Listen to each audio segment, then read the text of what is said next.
Así que, partiendo de esta premisa, doctor, quisiera poder expresar, valga la redundancia, otra premisa, y es que, en cierto modo, cuando las personas se referían, y José Luis, en qué lengua se escribe el Nuevo Testamento, la mayoría de las respuestas que quizás yo di, otros han dado, y es que se escribió, el Nuevo Testamento se escribió en el griego koiné, en el griego koiné, y se quedó allí.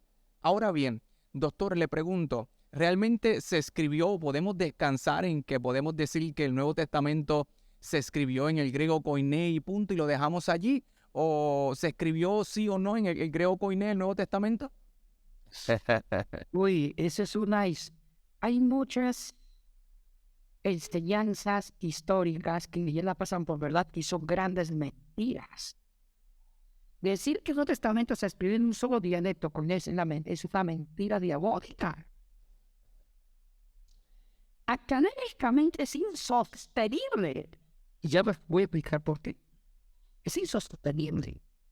No está apegado a la verdad histórica de la formación de una lengua. Vamos a la historia del koiné.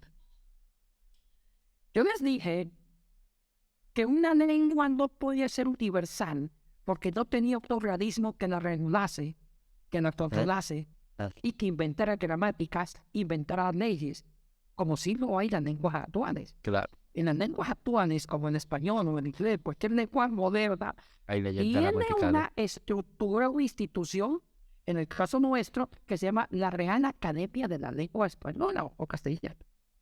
Y la Real Academia tiene el derecho de inventar nuevas palabras, de hacer diccionarios, de hacer gramáticas, dictar leyes ortográficas. Ese es un derecho que se reserva en la Real Academia, una institución. Y la Real Academia universaliza las nuevas reglas ortográficas, semánticas, fonéticas, etcétera, etcétera. Y eso hace que la lengua empiece a ser universal, que sea de la misma lengua. Pero aún así, todavía hay modismos. Aún así, en pleno siglo XXI, hay ciertas palabras en castellano que en Puerto Rico significan una cosa y en Chile significa otra cosa. Aún así, todavía se logra ese objetivo de universalizar la semántica, los diccionarios. Aún así, no se diga las lenguas antiguas. Las lenguas antiguas no tenían estructuras, instituciones que la reglasen, que editaran diccionarios. Eso se lo reservaban los literatos. Y es más, no había Facebook, no había WhatsApp, no había correo electrónico, no había televisión ni YouTube para decir, acabamos ahorita en el TN del año 400 a.C., nos reunimos con el emperador Alejandro y hemos dictado nuevas reglas ortográficas para el griego. Ahorita estamos sacando un comunicado que de un minuto todo van a saber. Eso no había, ¿right? No había cómo comunicar lo que descubrieron o lo que inventaban en la lengua. No había. Entonces, una lengua se hablaba de una forma diferente de determinadas regiones, dependiendo del nivel cultural del que habla esa lengua, o del grupo que habla esa lengua, o de la geografía, del calor, etc. Y esa misma lengua podía darse de otra forma en otra región. Eso se llamó los dialectos. O sea, ¿qué es un dialecto? El dialecto es lo más característico de una lengua antigua. Toda lengua antigua tiene dialectos, como en latín, como en hebreo, etc. ¿Qué es un dialecto? Un dialecto es una forma única, creativa y original de hablarse la misma lengua dependiendo de la región. Exacto. Y como no había instituciones que la reconocen, Claro. cada región, cada dialecto le daba un sentido diferente a esa palabra, y otro dialecto, la misma palabra, le daba otro sentido, de acuerdo a su cotidianidad con la cultura, a su relación con la cultura. Esa es una verdad. Ahora, vamos a hablar del tema. Cuando Alejandro el Grande, el Conquistador, en el año 332, empezó a formar un gran imperio.